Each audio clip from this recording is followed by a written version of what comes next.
laptops, surveillance systems, and now iPads to help soldiers fight better. These high-tech equipment enhance the Singapore Armed Forces military capabilities.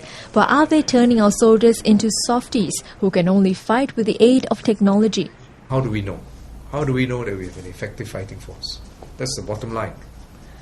Whatever the reason, whatever the criticism.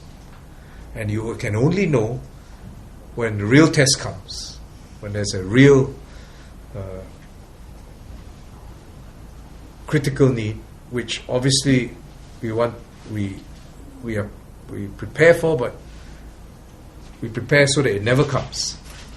But in absence of that, the next best is large-scale exercises that we conduct regularly, where you actually move men and machines, and you have as close to realistic training as you can, and then you see whether you reach your objective, whether the objectives are destroyed, how your men, and so it's a very different outcome.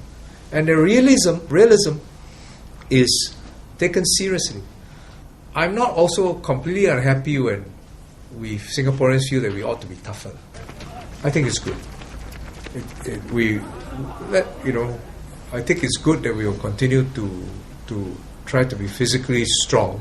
I think it's good not only for the SAF but just individual health.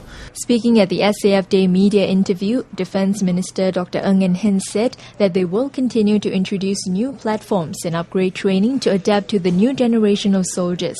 This year, the Air Force inaugurated its first naval helicopter. It was in January. Recently, for those of you who attended our Terex-equipped motorized infantry battalion, we launched it, established it in May.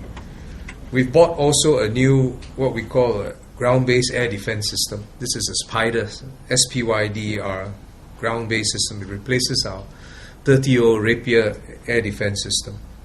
And in the coming months, the Army will launch the first HIMARS, the high mobility missiles. It's a battery, as well as our national maritime security system will be operationalized.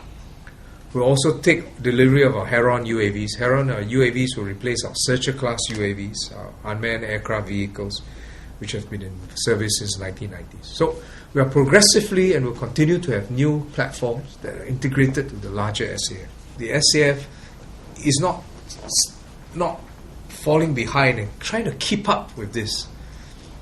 And terms like problem-based learning, facilitated dialogues, facilitated learning using LearnNet, which we show you, online learning, are visible signs that SAF is keeping up and trying to really grab the bull by the horns. It's a new bull, a more vigorous bull, quite a vocal one too, and trying to say, well, let's take the new environment as it is, but how do we have the right outcomes? And the outcomes cannot change. Dr. Ng stressed that national service is a critical part of Singapore's defence system, but he assured Singaporeans that the government is aware of their contribution to the nation. I know that we can never compensate fully NS men for their sacrifices in their service. This is the price of freedom that each of us must pay.